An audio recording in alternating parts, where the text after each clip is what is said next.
بسم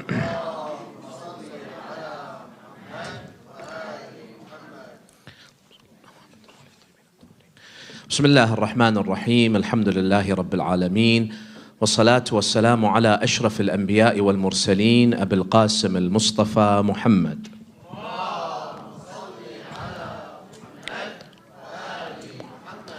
وعلى أهل بيته الطيبين الطاهرين الهداة المهديين. Respected brothers and sisters, Assalamu alaikum jami'an wa rahmatullahi wa barakatuh. The topic of today's discussion is the second Ali of Ahlul Bayt. Last time it was al-Imam Ali ibn Abi Talib alayhi salam. Tonight, inshaAllah, we will be discussing the life of al-Imam Ali al-Hadi. As you saw on the flyer, 4 Imams of Ahlul Bayt alayhimus salam that were named Ali. Ali ibn Abi Talib, Ali al-Hadi, the 10th Imam of Ahlul Bayt, and then we have 2 more Alis.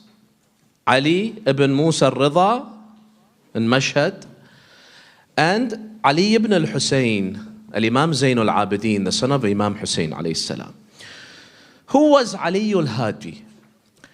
Al-Imam al-Hadi was, as we said, the 10th Imam of Ahlul Bayt, the son of al-Imam al-Jawad, the father of al-Imam al-Askari. And what's interesting is, not only are there 4 Imams of Ahlul Bayt with the name Ali, every Imam of Ahlul Bayt had a kunya. What is a kunya? A kunya is something that the Arabs were obsessed about. Every person had 2 names. His normal name, which was 1 word, and you had usually a second name. Your second name had to be, this was for males, Abu something, right? Abu Ali, Abu Muhammad, Abu Hussein, Abu. So even before you're an Abu, which means a father, you would be given a kunya. You're 5 years old and you'd be called Abu Ali. This was an Arab custom. So out of the Imams, the 12 Imams, 4 of them we said were Ali, and 4 of them, their kunya was Abu Hassan. Who were those 4 Imams? 3 of the Alis were also Abu Hassans, but the 4th Ali was not Abu Hassan. Ali ibn Abi Talib's kunya was Abu al-Hassan. Al-Imam al-Ridha's kunya was Abu al-Hassan, also Ali. Al-Imam al-Hadi's kunya, tonight, Al-Imam al-Hadi, Abu al-Hassan. The 4th Ali, Imam Zayn al-Abidin, was not Abu al-Hassan. But 3 of them were Abu al-Hassan. Now, like I said, it wasn't necessarily that the oldest son was Hassan. For Amir al-Mu'mineen, his oldest son was Hassan, Abu al-Hassan. But for some of the Imams, their nicknames or their titles or their kunyas had nothing to do with who the oldest child was. For example, Imam Hussein, what was his kunya? Abu Abdullah, right? Salamu alayka, Ya Aba Abdullah. What was the name of his oldest son? Ali al-Akbar. So Imam Hussein should be Abu Ali, but it's Ya Aba Abdullah. Is that clear? And there's many other of these examples. Al-Imam al-Ridha alayhi salam had no son by the name of Hassan, but he was Abu Hassan. Al-Imam al-Hadi was the father of al-Hassan. So his kunya also was derived from being the father of al-Hassan. So al-Imam al-Hadi alayhi salam, the 10th Imam of Ahlul Bayt, Abu al-Hassan. What's interesting about al-Imam al-Hadi is that he was born in the month of Rajab. And he also died in the month of Rajab. And now we're in the month of Rajab. You know, the month of Rajab is one of the holiest months in the Islamic calendar. It's the 7th month. Right now it's Rajab. It's towards the end of Rajab. In a few days, Sha'ban will start. What comes after Sha'ban? The month that we love the most, the month of Ramadan. So, Al-Imam al-Hadi, it is said that he was born on the 2nd of Rajab, that's his birthday, and he died on the 3rd of Rajab. That's something that's kind of rare, where you find someone's birthday and the day they die is 1 day apart. But either way, Imam al-Hadi alayhi salam was born in the city of Al-Madinah, Al-Madinah al-Munawwara, the city of Rasulullah. And once again, you find that out of all the Imams of Ahlul Bayt, most of them were born in Medina. In fact, out of 12 Imams, 10 of them were born in Medina or close to Medina, vicinities of Medina. The only two Imams that weren't born in Medina was the first and the last. Imam Ali was born where? Mecca, in the Kaaba. And the last Imam, Al-Imam al-Mahdi, was born in the city of Samarra in Iraq. But all the other Imams, from Imam Hassan to Imam al-Askari, they were all born in the city of Medina. But out of these 10 Imams, only 4 were buried in Medina. Out of the 10 that were born in Medina, only 4 were buried in Medina. If Allah gives you the tawfiq to go and visit Medina, you'll see 4 Imams are buried next to each other. Al-Imam al-Hasan, Imam Hussein is in Karbala. Al-Imam Zainul Abidin, Al-Imam al-Baqir al-Sadiq, that's it. All the other Imams are scattered other places in the world. Now, something about the Imams is they loved the city of Medina more than anything. Just like how most of you here love Dearborn more than any place in the world, right? Sometimes I travel with some Dearbornians. We go to Ziyarah, for example. We go to Hajj. After 1 week, after 10 days, they start feeling homesick. They just can't wait until they go back to Dearborn, right? Even though they may be enjoying the trip, the weather may be terrible back in Dearborn, but still, they just have this deep love for Dearborn. The Imams loved the city of Medina. Why? Because Rasulullah was buried there. Because their mother, Fatima al-Zahra, was buried there. So they would never leave Medina willingly. Only if they had to leave Medina. Imam Hussein, why did he leave Medina? He was forced to leave Medina. The Khalifa, the governor of Yazid came, he told him, look, you either give your bay'ah to Yazid or you leave. The Imam said, I'll leave. But he would never leave on his own terms. And then the rest of the Imams of Ahlul Bayt, after Imam al-Kadhim was taken out of Medina by force. Al-Imam al-Rida taken to Mashhad by force. Al-Imam al-Hadi, Al-Imam al-Jawad taken to Baghdad by force. Al-Imam al-Hadi, Al-Imam al-Askari taken to Samarra by force. So the Imams would never opt to leave Medina. They loved Medina. It was only when they were forced to leave Medina. This is when they left Medina. So Al-Imam al-Hadi alayhi salam lives the first 8 years of his life in the city of Medina. His father, Al-Imam al-Jawad, is taken to Baghdad and he is killed by the Khalifa of his time. And Al-Imam al-Hadi is a young boy. He was orphaned. He was orphaned at the age of 8. So Al-Imam al-Hadi is in Medina. News reaches him from Baghdad in Iraq that your father has been killed. Now you are the Imam of your time. Now interestingly, the Shia world at that time, there were a lot of Shia, a lot of scholars, educated people. There was no doubt, there was no confusion, there was no chaos. The majority of the Shia world submitted to Al-Imam al-Jawad. But you might say, an 8-year-old? How many of you right now would follow an 8-year-old as your Imam? How many of you would follow an 8-year-old as your marja? In fact, if today you saw an 8-year-old came to give the lecture, if I send my son, I think most of you would feel offended and leave. But with Al-Imam al-Jawad, with Al-Imam al-Hadi, you find that no, it was a very peaceful transfer.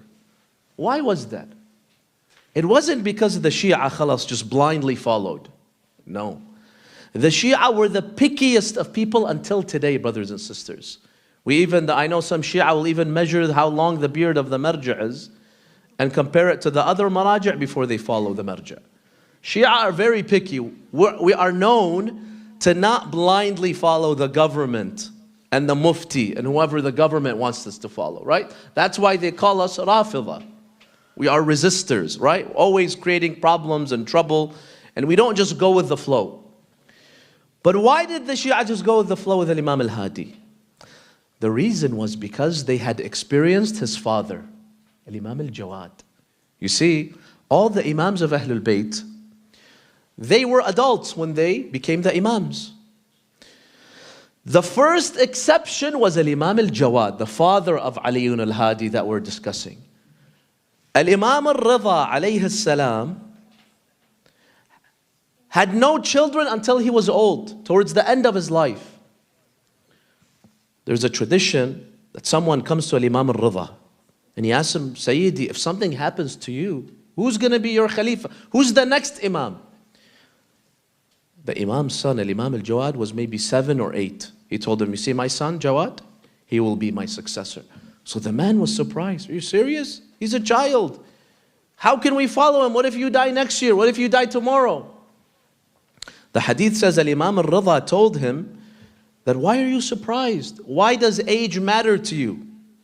As long as he is qualified, then age should not matter to you. And then the Imam gave him the example of who? Of Isa, baby Jesus. He told him Allah chose Isa as a prophet the day he was born. He was a baby and he was a prophet. The Quran clearly mentions this. When he spoke to the people, Maryam brought him the story in the Quran.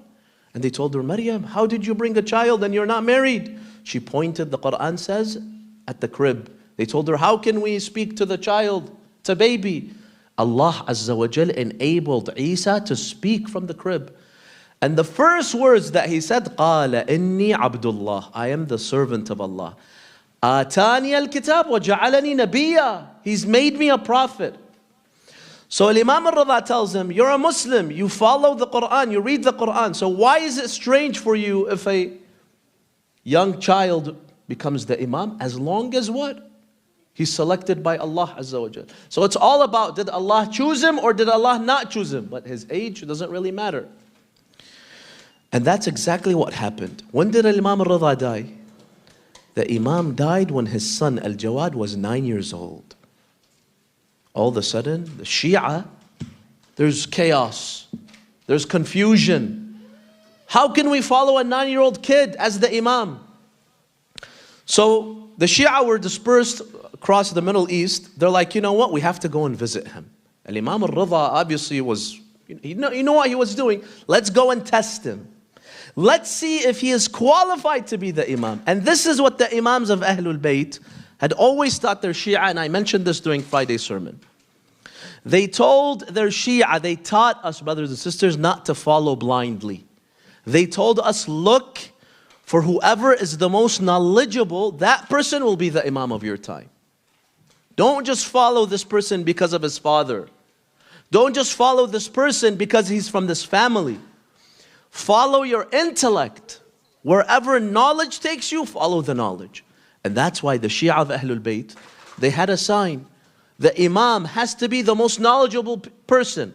So they would send their scholars to the Imam, the new Imam, to ask him questions. The most difficult questions. If he can answer them, he passes. If not, sorry.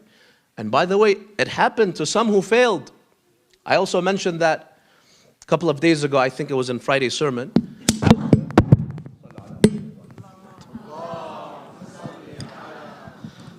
After Al-Imam al-Sadiq died, same thing happened. Al-Imam al-Sadiq died. The oldest son of Al-Imam al-Sadiq, Abdullah, he says, I'm the Imam. Al-Imam al-Kadhim, no, I'm the Imam. He's younger. The Shia are confused.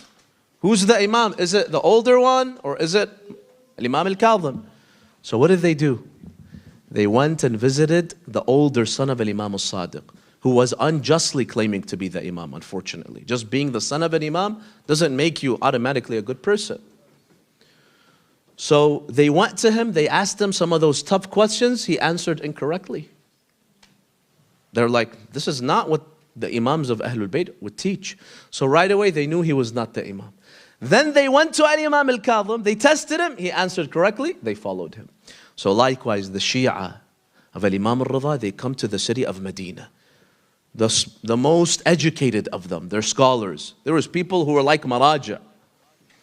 So they come to Medina, they enter the house of Al-Imam al-Jawad. He sees a 9-year-old boy. He's like, Yalla, what questions do you have for me? Question 1, he answers it. Question 2, they keep on making the questions tougher and tougher and tougher. And every question the Imam's answer is perfect. This is where the Shia, they feel confident. No, this is my Imam because he's knowledgeable. Makes sense to follow him. I don't care about his age as long as the knowledge is there. And then what proved the Imamah of Imam al-Jawad even more was al-Ma'mun, the Khalifa, the ruler, the Abbasid ruler. He invited Imam al-Jawad, 9 years old. He invited him to come to Baghdad. And he invited everyone, all the officials, the military commanders. There was a huge gathering. He brings Imam al-Jawad, he sits on this side, and then he picks the Mufti, the grand scholar of the Abbasid kingdom. The most knowledgeable person, an old man with a long beard, a huge turban. He sits to the right. And he tells this Mufti, he tells him, ask him the most difficult questions, embarrass him in front of the people. He asks him one question after the other, and Imam al-Jawad, without even having to think, was a genius. Imam al-Jawad would give one answer after the other, one more beautiful than the other, such that even this man was shocked. Where does he get all this knowledge from? And then Imam al-Jawad says, okay, now it's my turn. Now the Imam asked him some tough questions he didn't know the answer to. So everyone saw that this child has more knowledge than the old scholars. So now that the Shia had seen this, that with Ahlul Bayt, if Allah has chosen the Imam, age is irrelevant. With Imam al-Hadi, he's even younger. Al-Jawad was 9, al-Hadi is 8. But still, they're like, you know what?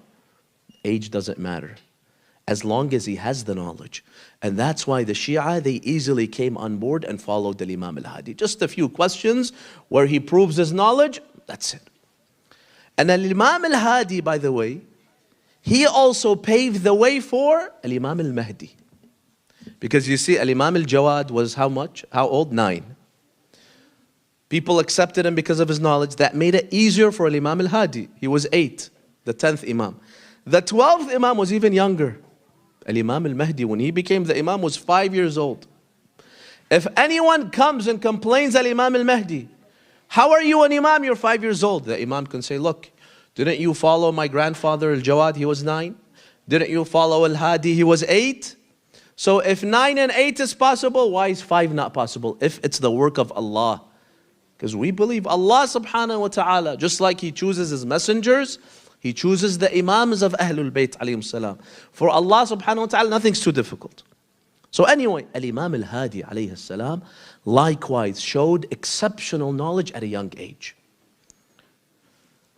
Imam al-Jawad dies in Baghdad. Imam al-Hadi is 8.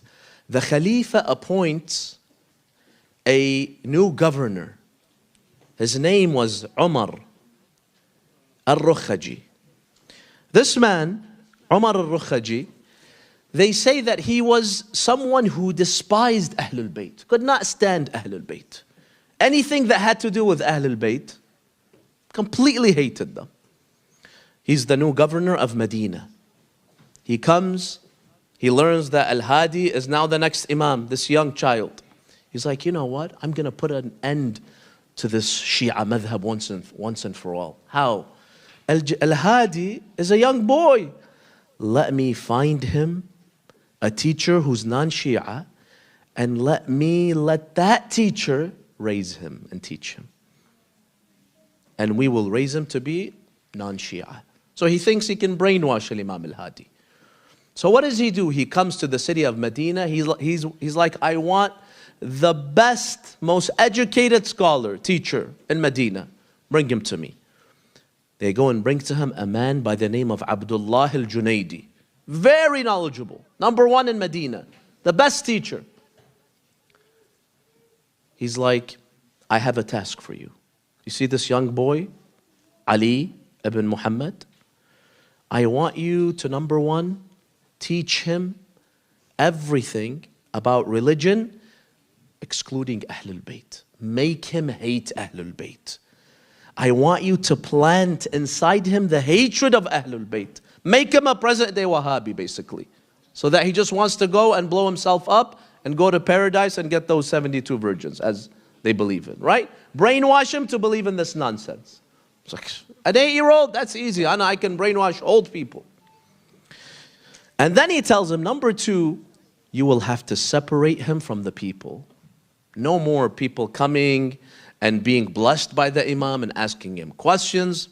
No way. So completely disconnect al-Imam al-Hadi from the people.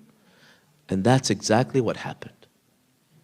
This man who, by the way, al-Junaidi, he himself did not like Ahlul Bayt. He was a Nasibi himself. He goes to al-Imam al-Hadi. He moves him to a village outside Medina. He puts him in a house and he's like, you will no longer see anyone.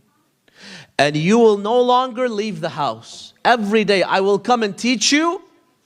And that's the only person you will meet. Can you imagine? 8-year-old child. Khalas, he meets no one except his teacher. They put him in the house, he teaches, he finishes, he locks the door and he leaves. He comes back the next day, he's teaching him. A couple of months later, one of his friends, al-Junaidi, the teacher, he comes to visit him and he tells him, by the way, how's that young Hashimi boy doing? You know, your class with him. He says, I noticed al-Junaidi got upset. He's like, what do you mean, boy? Shame on you. Don't say boy. What do you want me to say? Say sheikh. Are you okay? He's surprised. Like, what do you mean, sheikh? The 8-year-old boy. He's like, he's not a boy. He's a sheikh. He's a scholar. He's like, what are you talking about? He's like, I have not seen anyone that is more knowledgeable than this kid. He's like, everything I try to teach him, he ends up teaching me something in the end. He ends up knowing more about the subject than me. He corrects me. He's like, by the way, you missed this, you missed that.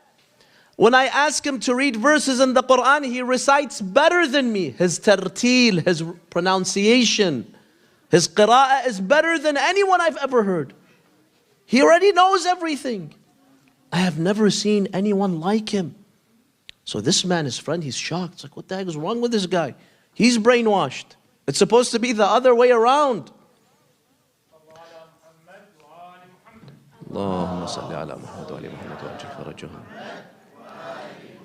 He's like, I was like, this guy probably that day wasn't feeling okay.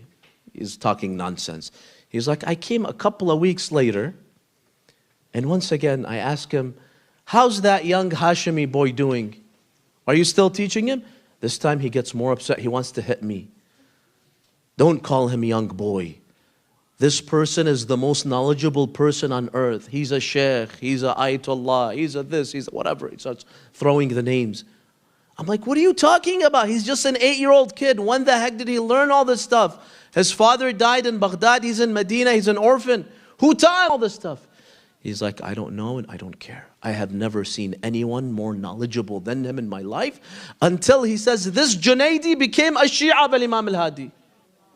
A servant of Imam al-Hadi. Salli ala Muhammad wa ali Muhammad.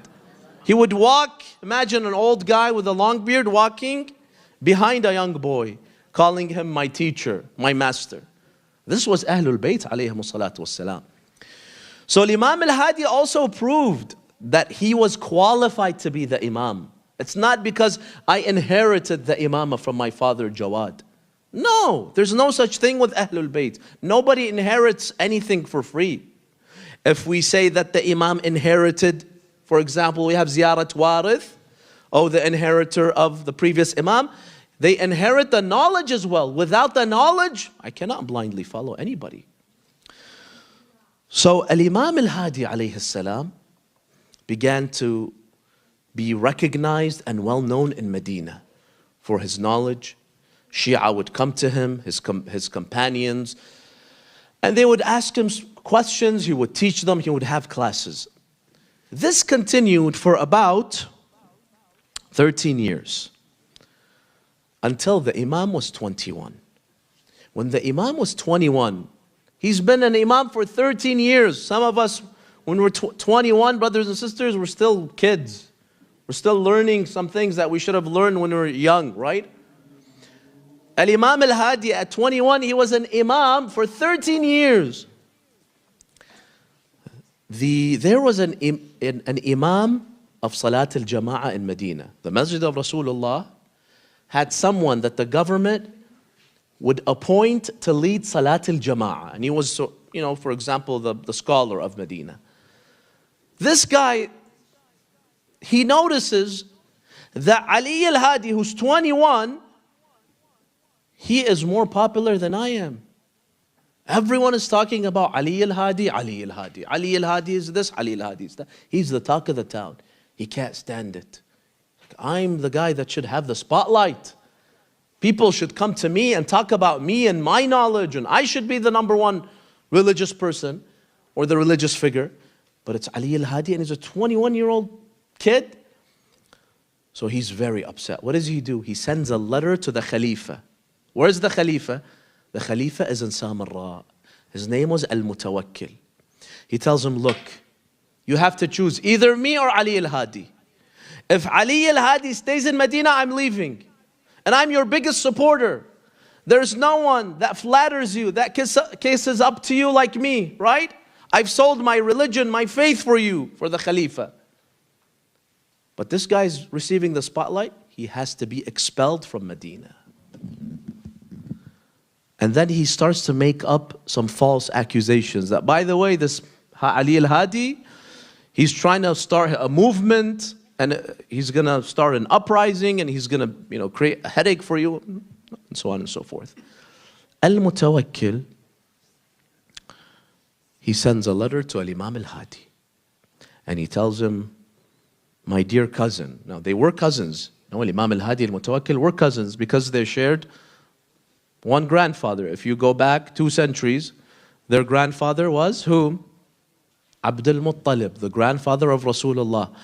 Because Imam al-Hadi's lineage goes back to Imam Ali. Imam Ali is the son of whom? Abu Talib. Al-Mutawakkil is from the Abbasids, from Bani al-Abbas. His lineage goes back to who? Al-Abbas. Abbas, the uncle of Rasulullah. And Abu Talib are brothers. So they're cousins. So he tells him, oh cousin, I'm hearing that some people are not comfortable with you. And I know.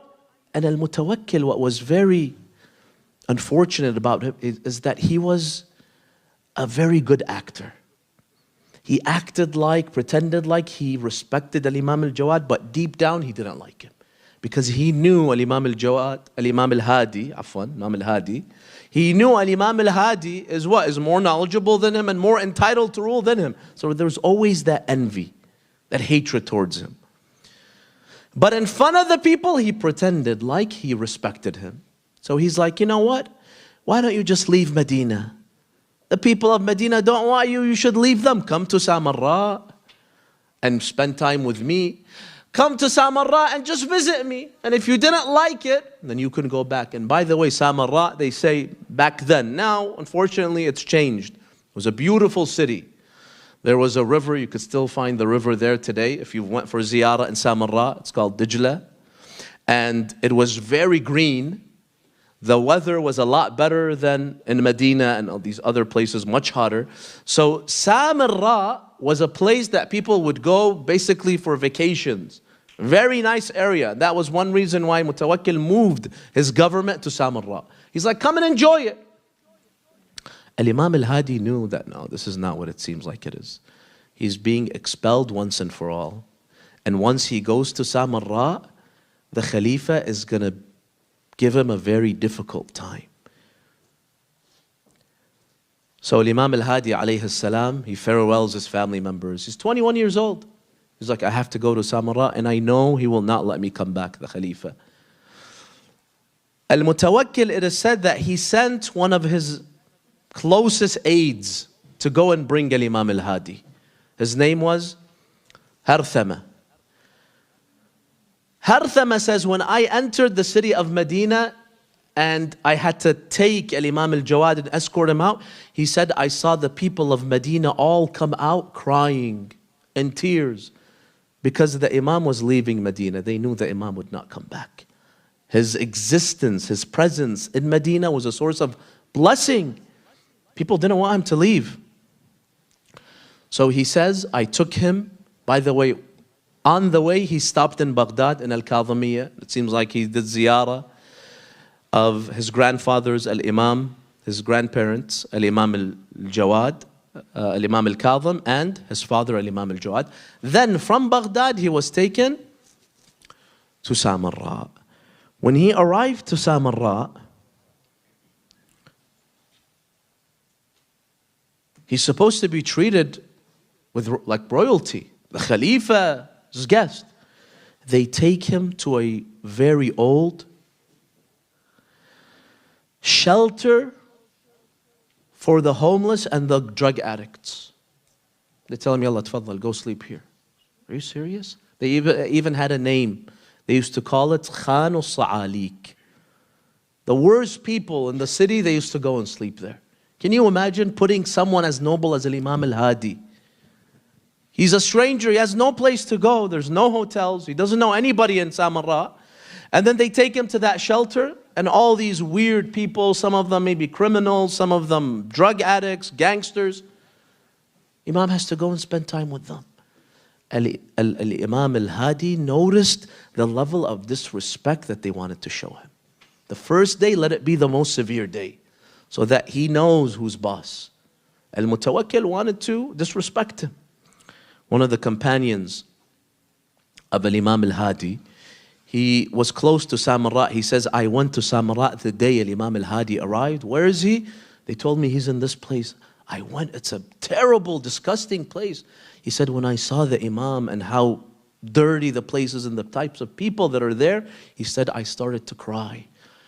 He told him, Sayyidi Mawlai, they try, these enemies of Allah, they try to extinguish your nur, your light, in every way possible. Even the place that you stay, they try to disrespect you. Imam al-Hadi told him, don't worry about me.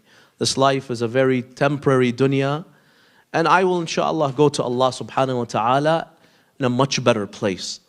So he stayed there until al-Mutawakkil, the Khalifa, he got him a residence. He took him to that residence. But once he took him to the residence, he put him under house arrest. You cannot leave the house unless you get permission from the government. Not only that, no one can visit you unless they get permission from the government. So where was all that sweet talk? My cousin, come to Samarra, I'll take care of you. All that was nonsense. He wanted to keep his eye on Imam al-Hadi, disconnect him from the Shia once again, just like his teacher tried 13 years ago and he failed, so that this madhab would die. Brothers and sisters, we have to truly appreciate the ni'mah of Ahlul Bayt and understand what the Imams had to go through and what their companions had to go through, so that you and I can sit here today comfortably learn about the Imams of Ahlul Bayt. It wasn't always that easy. The Imams had to endure so much pain, so much oppression just to preserve these teachings. I received them on a silver gold platter, and then I'm like, you know what, I'm not interested. I'd rather sit on TikTok until it's banned by the government. Appreciate, brothers and sisters, the heritage that we have, the knowledge that we have from the Imams of Ahlul Bayt. So much blood was shed to preserve it, so that it would be passed from generation to generation, so you and I would know Ahlul Bayt alayhimus salam. Because every government fought against Ahlul Bayt. Every government, they tried to erase the name of Ahlul Bayt alayhimus salam. But Allah Azza wa Jal did not allow that to happen. So anyway, Imam al-Hadi finds himself where? In the city of Samarra, all alone. No family members, no Shia. He doesn't know anybody here. Now his Shia all across the world, they were accustomed to always traveling to Medina, to asking him questions, to bringing him the wajibat, the financial dues, the khums and zakat. What are they going to do now? Imam al-Hadi alayhi salam, that when he saw that he's separated from his Shia, and he knew this would continue until he dies, and then his son al-Askari, same thing, he started a new movement. That new movement was the movement of the ambassadors. Imam al-Mahdi Ajjalallahu Farajahu al-Sharif had 4 ambassadors. I'm sure you've heard about this. When the Imam went to the ghaiba, there was 2 ghaibas. The smaller ghaiba, 70 years, and then the larger ghaiba, al-ghaiba al-kubra, that's extended until now, 1,000 years. During those 70 years, Imam al-Mahdi had 4 representatives, one after the other. These representatives are called as-Sufara al-Arba', meaning Imam al-Mahdi was not accessible, but you could access him through that particular representative. that representative had access to Imam al-Mahdi. So you have a question for the Imam, you want to take money for the Imam, you go to that specific ambassador. There's only one of them at a time. And that person, he would communicate with Imam al-Mahdi, bring you back the answer, whatever you needed. This movement, brothers and sisters, didn't start when Imam al-Mahdi became the Imam, no. It started with the grandfather of Imam al-Mahdi. Understand how this Shia school of thought evolved. Al-Imam al-Hadi, now he's like in a ghaiba. Imagine your Imam is under house arrest in Samarra and you have no access to him. It's exactly like Imam Mahdi now. And there's no phone calls, there's no emails. How are you going to even get to him? It's like he doesn't exist anymore. So the Imam decided to what? To appoint those ambassadors and prepare the Shia for this change. Shia are always used to the Imam being accessible. Not anymore. You have to now learn to rely on others, on representatives of the Imams, on the hadiths of the earlier Imams. You yourselves, you Shia, you have to become scholars. And the whole notion of taqleed, find a scholar, someone that studies the Quran, the ahadith of Ahlul Bayt, and he himself becomes a marja' and can issue fatwas based on the teachings of Ahlul Bayt. This started before Imam Mahdi. It started during the time of Imam al-Hadi and possibly even before that. But during Imam al-Hadi, it started to become much more clear. That's why the first ambassador of Imam al-Mahdi, Uthman ibn Sa'id, he was a companion of Imam al-Hadi. Because these Imams, they didn't live long lives. Imam al-Hadi, how old do you think he was when he was killed? 42 years old. So Uthman ibn Sa'id is a companion of Imam al-Mahdi, trustworthy, noble, very close to the Imam, to Ahlul Bayt. The Imam, he starts to send letters to his Shia, and whoever from his Shia is able to make it to Samarra and somehow meet the Imam, it was all done in secrecy. You had to smuggle yourself in, smuggle those letters in. It was, it was under surveillance, so it was very difficult. Sometimes they would have to pretend like they're bringing some goods to Samarra. Like there's a story of someone who brought like vegetables in a huge bag, right? And he was acting like he's selling vegetables in Samarra, but he brought with him all these letters from other cities, letters from the Shia of Ahl Bayt to the Imams. They have questions. And then he's hid them underneath. So while he's in the city at night, when there's no surveillance, he would take those letters and deliver it somehow to the Imam. So Imam al-Hadi writes this letter. What is it? That Uthman ibn Sa'id is my ambassador, is my representative. You cannot access me. You live in Basra, you live in Kufa, you live in Medina. Your Imam is far away. You're afraid to come to Samarra. Go to Uthman ibn Sa'id. Whatever he tells you, it's as if I have spoken. Whatever he does, he represents me completely. And there's an authentic hadith in the book of Al-Kafi that illustrates this. That someone by the name of Ahmad ibn Ishaq, he somehow was able to go to Samarra and ask Imam al-Hadi, what do we do? Ahmad ibn Ishaq lived in Qom, the city of Qom. There was a big Shia population back then. What do? We can't access you anymore. We can't just go to Medina. The Imam told him, Al-Amri wabnuhu thiqatan. Al-Amri, Uthman ibn Sa'id, and even his son, who ended up being the second ambassador, they are two trustworthy people. They represent me. Ma addaya anni fa'anni yu'addiyan. Whatever they say, whatever they order you, follow them, obey them. فَإِنَّهُمَ الثِّقَتَانِ الْمَأْمُونَانِ. The Imam praised them in such high ways. So the first ambassador is praised by Imam al-Hadi. All the Shia know this. And Imam al-Askari comes, he also praises him and tells the Shia, go back to him. Imam Mahdi now comes, he's in the ghaibah. It's not difficult for the Shia to go back to Uthman, because the other Imams referred them to him. And then his son. And then his son appointed the third one, and the fourth one. And not just Uthman ibn Sa'id, he was the main ambassador, the main representative. The Imam would see, okay, for example, in Iraq, I need 2 representatives. He would find 2 trustworthy of his companions. You represent me now. In, for example, Qom, there is a representative. In Medina, there is a representative. Wherever there's a Shia community, the Imam made sure that there was someone that had knowledge, that was trustworthy. And this person would represent the Imam. Until this idea, brothers and sisters, evolved. Today, we call it the notion of taqleed. That's exactly what it is. A marji', brothers and sisters, is someone that has two criteria. Number one, knowledge of Ahlul Bayt. He's read all the hadiths of Ahlul Bayt. He's read the Quran. He studied it years in the Hawza. Put his life into it, right? The knowledge is there.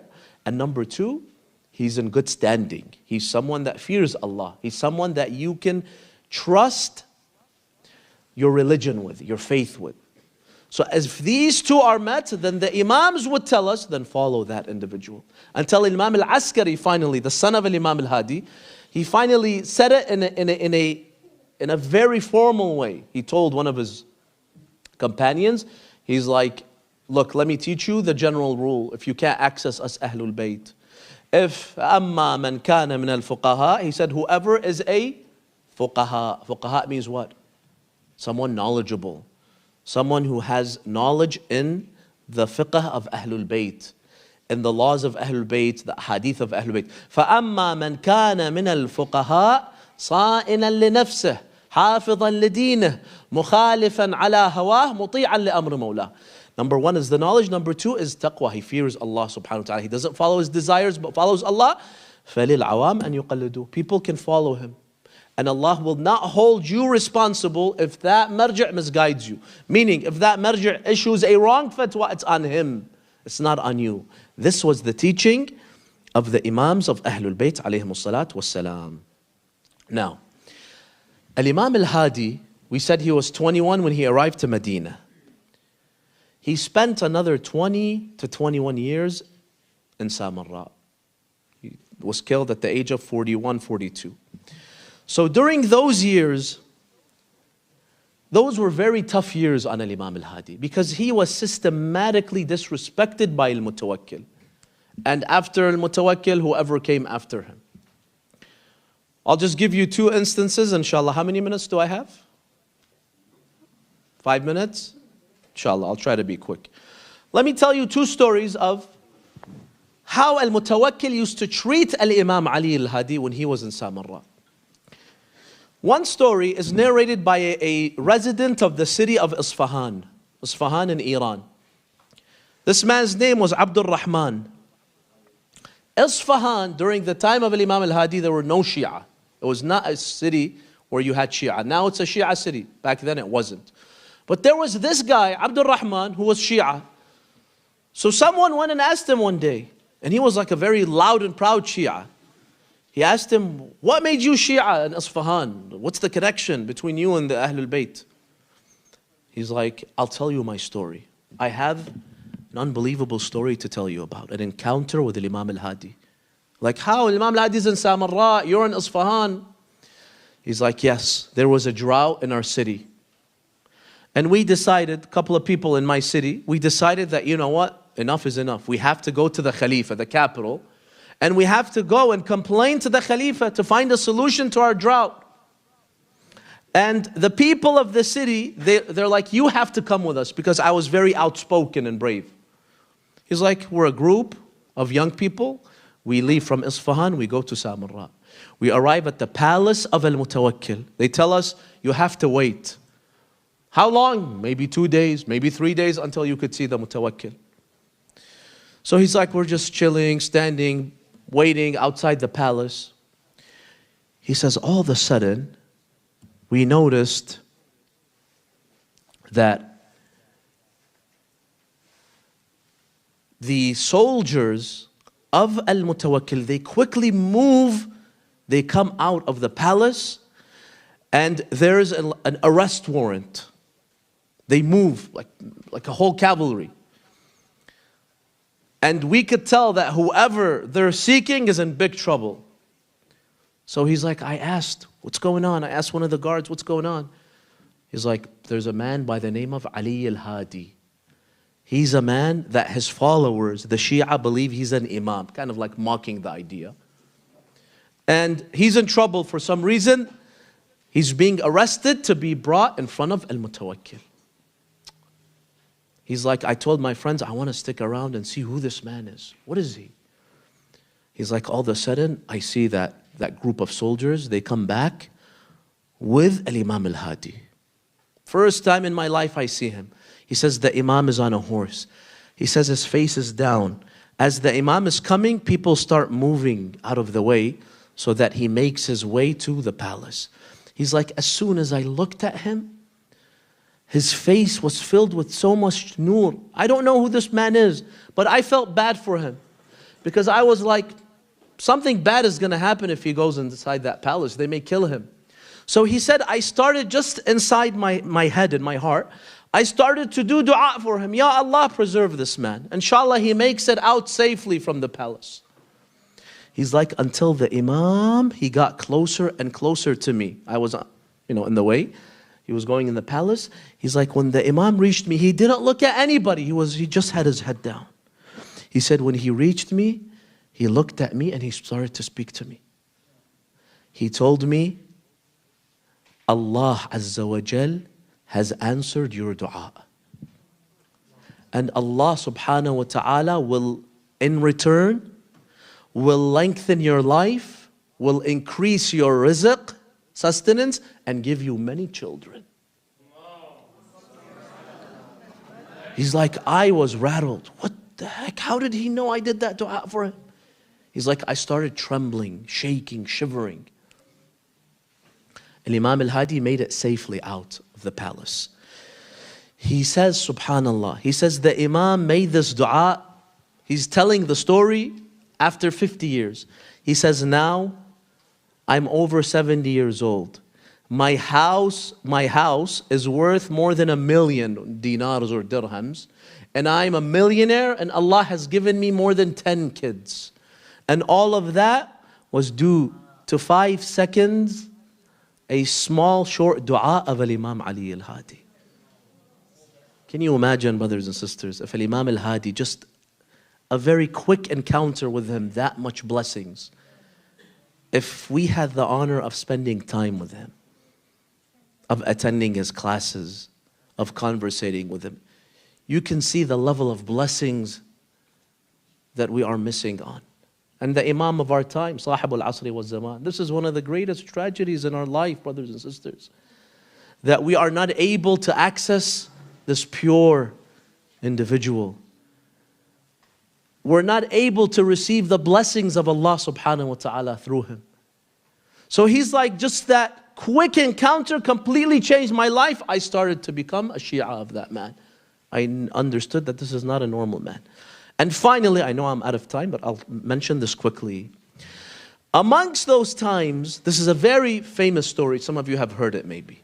Amongst those times that al-Mutawakkil summoned al-Imam al-Hadi. This would happen all the time. Al-Imam al-Hadi is sleeping, he's having food. Whatever he's doing, all of a sudden the troops, they raid the house. Yalla, come to the palace. Al-Mutawakkil wants to see you. It was at night, middle of the night.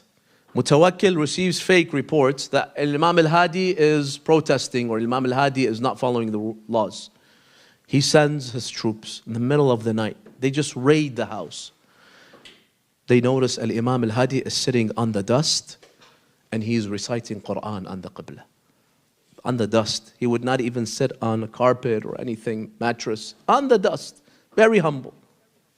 They're like, we have to arrest you. So, in his clothing, while he's holding the Quran, they arrest him and they bring him to al-Mutawakkil. When he enters the palace, it's the middle of the night, he notices al-Mutawakkil is drinking alcohol, the Khalifa. Probably the Imam had never even seen alcohol. Right? I mean, if you're in a Muslim country, sometimes there's people in the Muslim country, they've never seen alcohol. So just that sight just brought probably this very terrible feeling for the Imam. Mutawakkil tells him, sit down. Then he takes the alcohol, wal-'iyadhu billah, and he tells the Imam, yalla, ishrab. And he calls him Ibn al-Am, my dear cousin, yalla, ishrab. The Imam right away, he tells him, wallahi, my body has never come close to alcohol in my life. Keep it away from me. And he no jokes, I will never drink. So al-Mutawakkil notices that he's serious, but al-Mutawakkil is drunk, right? He's like, okay, fine, you don't want to drink? Then start singing. Sing something for me. And back then, their songs were all poetry, Arabic poetry, but they would sing it. You ask Imam al-Hadi to sing for you? Where is your shame? And Imam al-Hadi tells him, I can't sing. I'm sorry, I can't do this, I've never done that. He's like, no, you have to read me something. Read me some poetry. So the Imam thinks, and he's like, you know what? Let me recite lines of poetry about death. Something that will wake him up, that will shake him to his core. And the Imam chooses the most beautiful lines of poetry. It's a very famous poem that the Imam starts reading to al-Mutawakkil. باتوا على قلل الأجداث تحرسهم غلب الرجال فلم تنفعهم القلل واستنزلوا بعد عز عن معاقلهم وأودعوا حفرا يا بئس ما نزلوا ناداهم صارخ من بعد دفنهم أين الأسرة والتيجان والذهب أين الوجوه التي كانت منعمة من دونها تضرب الأستار والكلل. The Imam starts to speak in the poem about how we human beings, we become so arrogant and mighty in our lives, in our dunya. But then when we die, we reach rock bottom. They place us in that small grave that we can't move inside. We lose all our belongings. And then the Imam says, after being in our whole lives clothed with silk, with all these fine fabrics and gold, now it's just dust that surrounds me. After all those lotions and potions that we put on our faces, now there will be worms that will be eating your face. This is what the actual lines of poetry say. After your entire life of being far from Allah subhanahu wa ta'ala, a life of dunya and entertainment and desires, now I'm just a meal for the insects of the earth. So it's a reminder to what? To be humble in this dunya and remember how you're going to end. It's a very long and beautiful poem.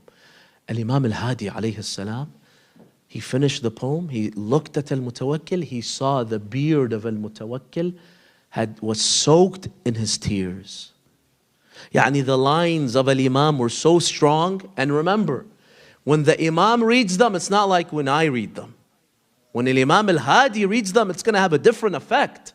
It's going to penetrate even the most hardest of hearts. Because it's al-Imam al-Hadi alayhi salam. This is the son of Amir al-Mu'mineen alayhi salam.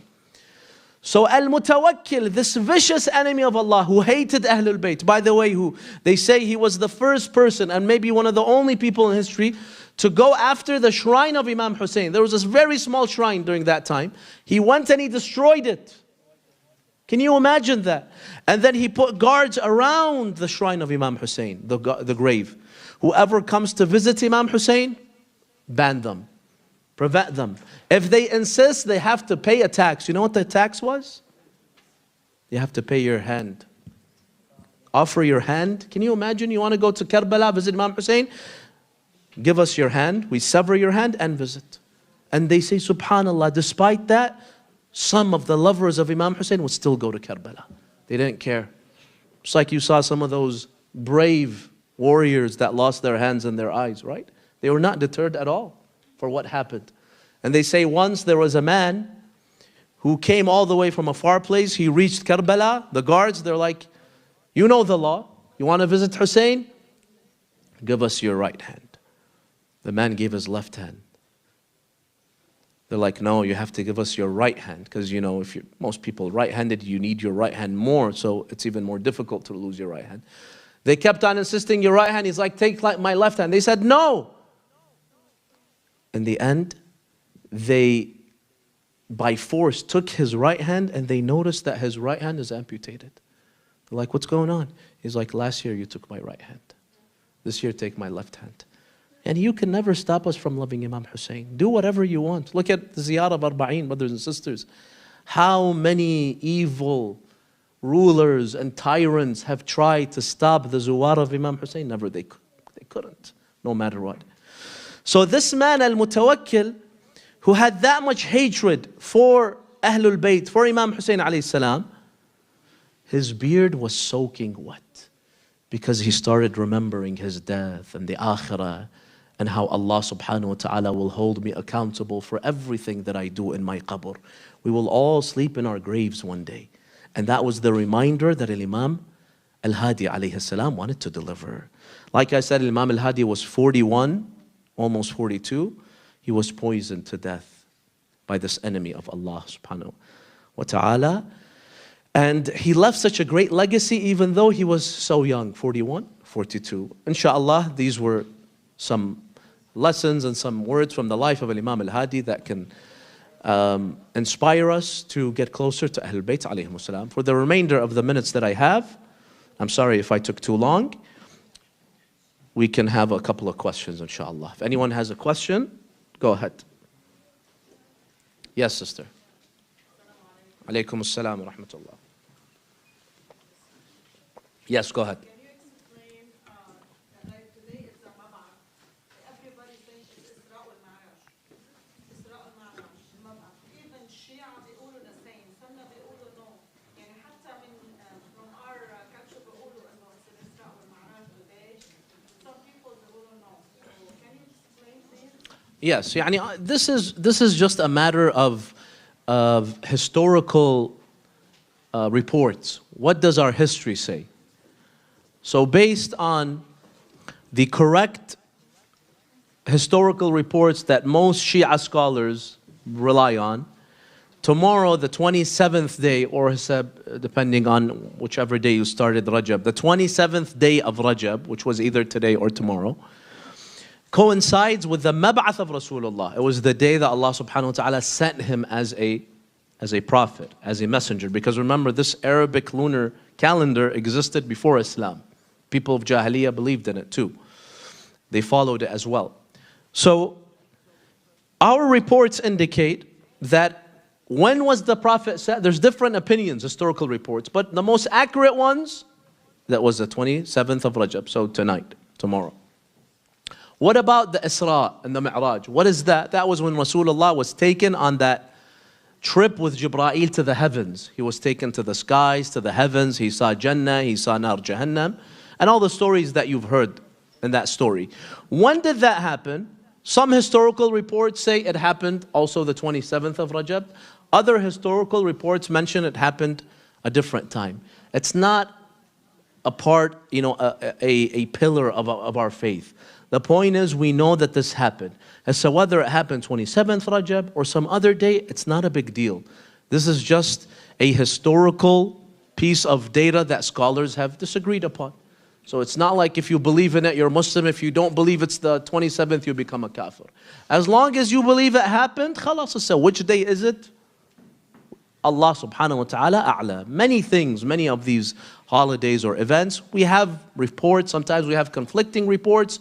We may not know necessarily what's the correct one, but according to the most authentic reports, scholars state that the 27th of Rajab, Mab'ath and the Isra and Mi'raj. Any other question? Yes. Brother, we have any reports of what kind of questions the Shia asked Imam al-Hadi and al-Sadiq? Yes. Yes. In fact, there's two hadith that explicitly go into the details. What types of questions they asked Imam al-Jawad, and then in the story of the son of Imam al-Sadiq. Remember I said Imam al-Kadhim, and then there was another older brother he had, Abdullah. So we do have traditions that tell us what were the types of questions. Some of them are very technical, legal. The laws of salah, the laws of zakat, for example. And this is something I mentioned during Friday's sermon. That when some of the educated, very educated Shia of Imam al-Sadiq, they went to Medina, they visited Abdullah, they asked him a question specifically about zakat. They knew the answer because they had asked Imam al-Sadiq, they just wanted to make sure he knew it too, and he answered incorrectly. They asked him, if someone has 200 dirhams, how much zakat does he have to give? Zakat is basically 2.5%. So how much if you have 200 dirhams?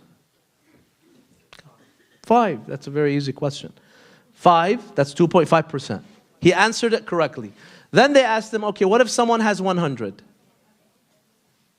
What would be the answer? What would you say? What is it? Don't be afraid. 2.5. نعم. أنت كنت بصلاة الجمعة متغش أنت. Anyway, so the answer would be someone who doesn't know, hasn't asked Ahlul Bayt before, he would use the same formula. Okay, 2.5%, 2.5 dirhams. But that's the wrong answer. That's what Abdullah said. And they were like, this guy doesn't know what he's talking about. Because Imam al-Sadiq taught us that the 2.5%, it only begins with 200. So if you have under 200, you pay 0. It's just like, if there's someone who makes above, 60,000, 70,000, he gets taxed. If he's under that, he doesn't get taxed. So it's basically, what do they call it? What? Kind of like a bracket. Let's call it a zakat bracket. So under 200, you pay 0. So he answered incorrectly. That was one example. Some other questions, they're a little more technical. Some of the laws of divorce and marriage that only someone that's very close to Imam al-Sadiq would know. The typical person would not know the answer. And unfortunately, he answered incorrectly. They went to Imam al-Kadhim, they asked him, he answered correctly. Yes, any other questions? Do we have time or are we out of time? Okay, we can take one last question, inshallah. We always save the best for last. No pressure. One question, yes. Final question. So I recently heard about the Ayyimah that were buried in Medina. Mm-hmm. Is that true? Or they have like a gate compared to Yes, unfortunately, if you go to Medina, you're not allowed to visit the graves of anybody, not even the Prophet. The Prophet, there is a dharih, but they don't allow you to stand and do ziyarah.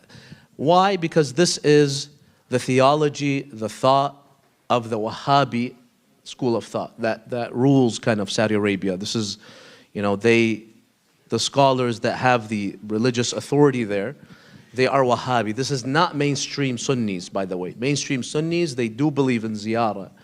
And if you go to a lot of Sunni countries, you will find there are shrines for some Sahaba, some just pious people. Like, for example, Abu Hanifa, he has a shrine in Baghdad. Sunnis from all over the world go and visit him. So it's only the Wahhabis and those people that are affected by the Wahhabis that consider that as haram. So if you go to Medina, there's the graveyard of al-Baqi'. All you see is dust. There's just a small rock you find. That's the only sign that tells you that there's a grave there. And they don't allow you to get close. Like you have to be, 100 feet away. And there's all these it looks like a huge prison, honestly. You're not allowed to do ziyarah. And if you stand more than 10, 20 seconds, they kick you out. So unfortunately, this is true, yes. Thank you so much, brothers and sisters, for attending. Inshallah, we will meet you again in 2 weeks from now. That will be on February, what is it? 2 weeks from now. I think February 10th. Inshallah, we'll see you. February 3? That's next week?